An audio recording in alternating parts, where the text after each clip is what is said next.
নমস্কার বন্ধুরা, প্রিয়াঙ্কার কিচেনে আপনাদের সবাইকে স্বাগত। তো চিংড়ি মাছের আমি অনেক রেসিপি আমার চ্যানেলে আপনাদের সঙ্গে শেয়ার করেছি।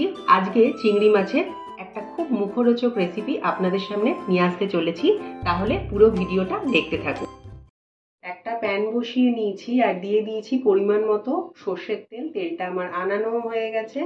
এবার দিয়ে দিচ্ছি দুটো শুকনো লঙ্কা। শুকনো লঙ্কাগুলোর আমি দানা বের করে নিয়েছি। বন্ধুরা, দানা থাকলে কিন্তু গ্যাস হওয়ার সম্ভাবনা থাকে, আর যাদের আলসারের প্রবলেম তারা তো একদমই শুকনো লঙ্কার দানা খাবেন না।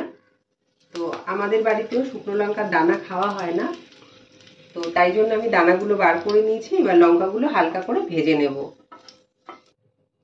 আচ্ছা, সেম তেলের মধ্যেই দিয়ে দিচ্ছি এবার একটা পেঁয়াজ ডুমো করে নিয়েছি, কয়েকটা রসুন আর দুটো কাঁচা লঙ্কা। ঝালটা আপনারা নিজেদের স্বাদ অনুযায়ী দেবেন। কাঁচা লঙ্কাটা একটু ফাটিয়ে দিয়েছি, নাহলে কি হবে, তেলের মধ্যে, গরম তেলের মধ্যে গেলে ফেটে যাবে।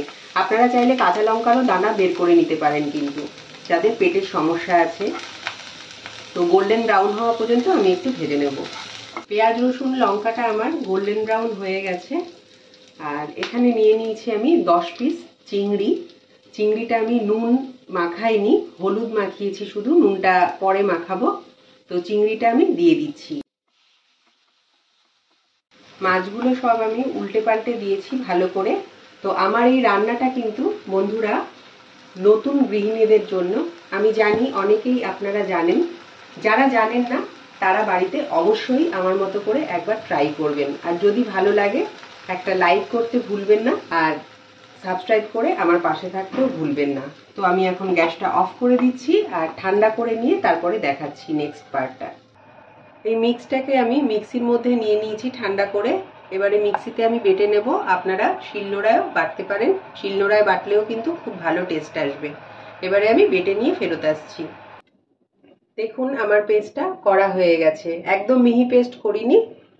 তো আমি দেখাচ্ছি নেক্সট পর্ব। এবার আমি মেখে নেব। নুন আর শুকনো লঙ্কাটা মেখে নিচ্ছি। পেঁয়াজ কুচিটা নিয়ে নিলাম, নিয়ে নিচ্ছি সর্ষের তেল। এবার সব একসঙ্গে আমি মেখে নেব।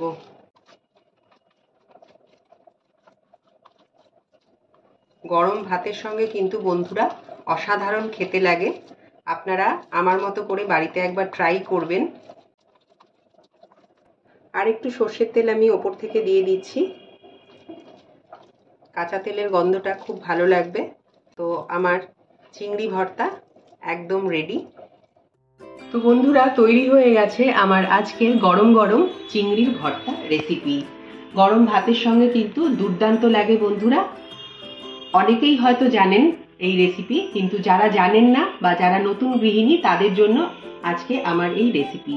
ভালো লাগলে একটা লাইক করতে ভুলবেন না। তাহলে দেখা হচ্ছে নেক্সট ভিডিওতে। এখানেই শেষ করছি। নমস্কার।